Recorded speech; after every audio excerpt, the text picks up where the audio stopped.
Hi, we're back, and here we are at the 54th annual meeting of the Council of Science Editors in Baltimore, Maryland, and I'm speaking with Bruce Stancic, Editor-in-Chief of the NRC Research Press in Canada. And what we'd like to talk a little bit about is choosing a journal. Why a specific journal? What types of things authors should look at in selecting a journal? And I know that you certainly have some views in this regard, and maybe you can just sort of frame from the perspective of the journal, not the editor of the journal, but the journal itself, as to what types of papers a journal is looking to find, and then we'll get into how the author should be looking at a journal and what journal they should be looking to find. Sure.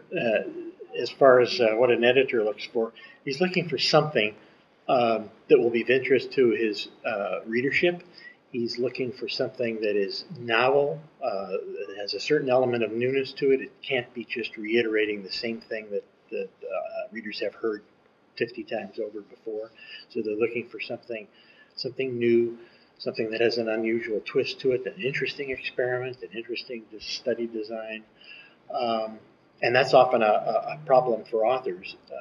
Journal editors see so many manuscripts crossing their desks that these days it isn't like it was 40, 50 years ago where if you made it to the submission stage, you were likely to see it published in that your journal of choice.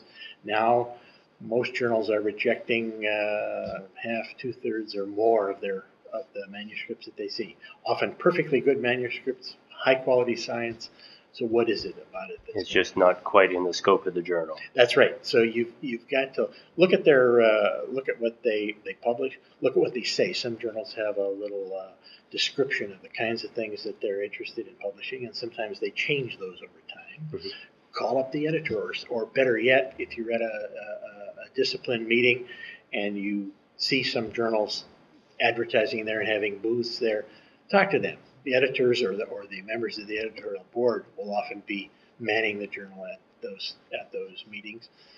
Talk to them about your work. Talk to them about what they've been publishing. See if you get any interest. Okay, so let me explore that a little bit, because in many cases authors in submitting grants are often very wary about contacting granting agencies. They're very wary about contacting editors because they think that there's some negative in it. There's just an anxiety about contacting the journal editor in advance, where I believe that, quite honestly, these types of interactions really need to be proactive, in that you can actually talk to the editor in advance and identify whether in fact it's worth your while to submit to that journal. Yeah. So what are your views as to how one's author's efforts should be at approaching the journal? Because the other side of the coin is if an editor is approached by every author, they just simply may not have the time of day, and there may be some bias put into the contact. Sure, that's understandable. I guess I'd particularly do it at places and venues where they are there to talk to authors.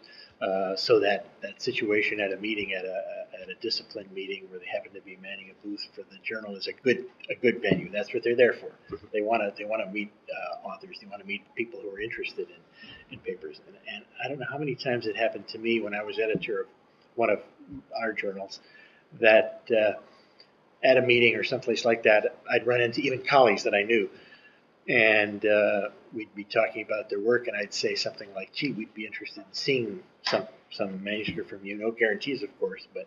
And they said, "Oh, I didn't realize you'd be interested in this kind of work."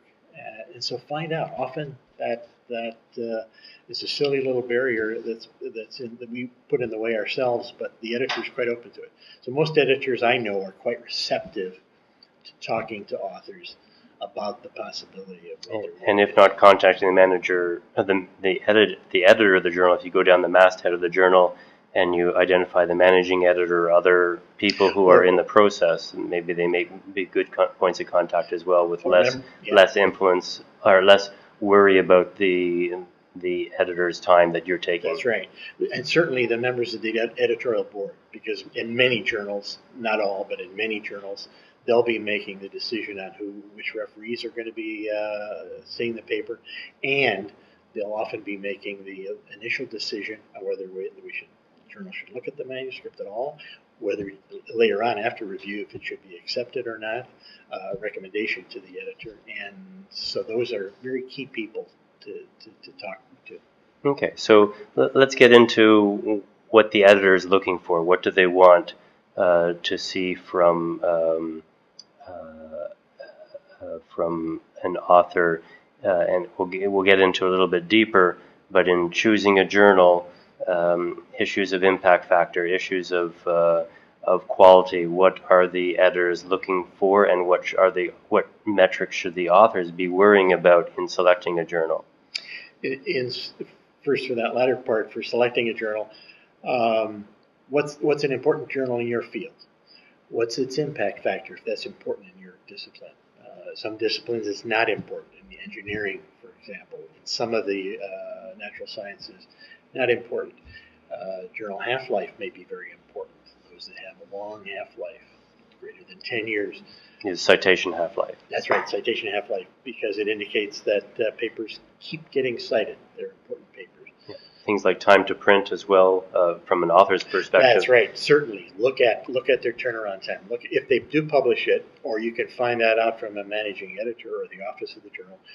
How long does it take from submission of a manuscript until average date of a decision, acceptance or rejection, and then how long to print or online afterward? And in general, the journal spectrum, you have online journals versus purely print journals, which are relatively rare these days, but then you have open access models, and there's various types of journals that have different time to publication, different fees for publication, things of this nature. Do you have any opinions of how this landscape is going and what it means for the editor versus the author? All the publishers wish we knew that answer, don't they? Certainly, we're going more electronic. Some journals are going all electronic. Some are still combinations of paper and electronic, like most of ours are. I think we're going to see primarily electronic journals of the sciences in the future. But that's just one factor in publication. Whether it's open access or not, that's a good question. It still costs money to run an editorial office, to do peer review, and most of us want our work to go through a peer review process. We don't want to publish in the vanity press.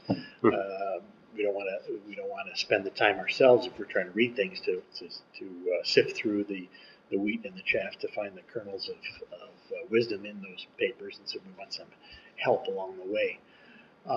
And so I think we're going to want peer review, and therefore that costs money. And whether that comes from grants, from governments who are supporting, or agencies or foundations that are supporting a journal, or whether it's through an open access fee or page charges or the full spectrum, somewhere there's going to have to be some payment for that, and that's where all publishers doing these days. Mm-hmm. So now, from the author's perspective, what really do you think that they should be looking for and paying attention to specifically in selecting the journal, as opposed to the general things as to whether it's open access or? Sure. Look for something, a journal that publishes those kinds of papers that you work in, the areas that you work in. Look for journals maybe that are moving in a certain area that is now the discipline that you're working in. Talk to other colleagues that work in the same area. What do they think are the hot journals in their area, the places that they want to publish things today? Not 10 years ago, but today. Where do they want to go? Look at these other factors that we talked about, like turnaround time and how long it takes to get things published, and whether there are any barriers like the fees and things that to an author. So we'll address some of those features in a short while. As you were talking, what I was thinking about was the realistic expectations of the author.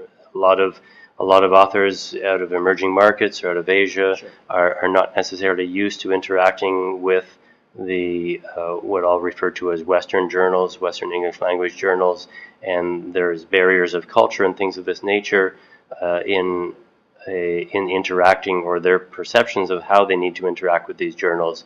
And maybe we can talk a little bit about those barriers, but what I was looking to get to is how should they set the realistic expectations as to what journals they should be submitting to. They may know of only the top-end journals because they've heard the name of the journal and heard the name of the brand, Right. and they may think those are the only journals that are available. What would you suggest to them as to how to go about looking for journals with a realistic expectation of being actually published in those journals? I think one of the first things one has to do is to look at their own study, and seriously, maybe with some colleagues helping them, decide, is this of interest regionally? Is it of interest nationally? Is it of interest in an area of the world? Is it of interest to potentially to readers around the world? And then pick a journal accordingly for that. If it's strictly a study of something that is likely to be, what's an example? Something that relates to in engineering to building codes in a particular region. Those are very nation-specific, region-specific, and so they may not have broad interest or relevance. Or relevance, that's right. However, sometimes there's a surprise about that. And for example, one of our journals, Canadian Geotechnical Journal, published or the Canadian Journal of Civil Engineering, I can't remember which one, published a whole issue focused on the Kobe earthquake in Japan, because what they learned in that earthquake and on construction techniques and on engineering for buildings had broad application around the world. They thought this was something to do. So one has to be careful with that, but I think one can more realistically pick something. If you're writing a paper about some particular organism that has a limited distribution in a particular part of the world and you haven't framed the question or the relevance of the experiment into broader terms, it's likely not going to have interest to the editor of Nature or the editor of Science. So one has to be realistic about that when they approach it. Okay, so let's bring a little bit of closure to this in the sense that we touched about what the editors are, the editorial process a bit, and we talked a little bit about impact factor and other types of metrics. We talked about how the author should have a realistic expectation of where they're submitting to based upon the specialty and the context of their research.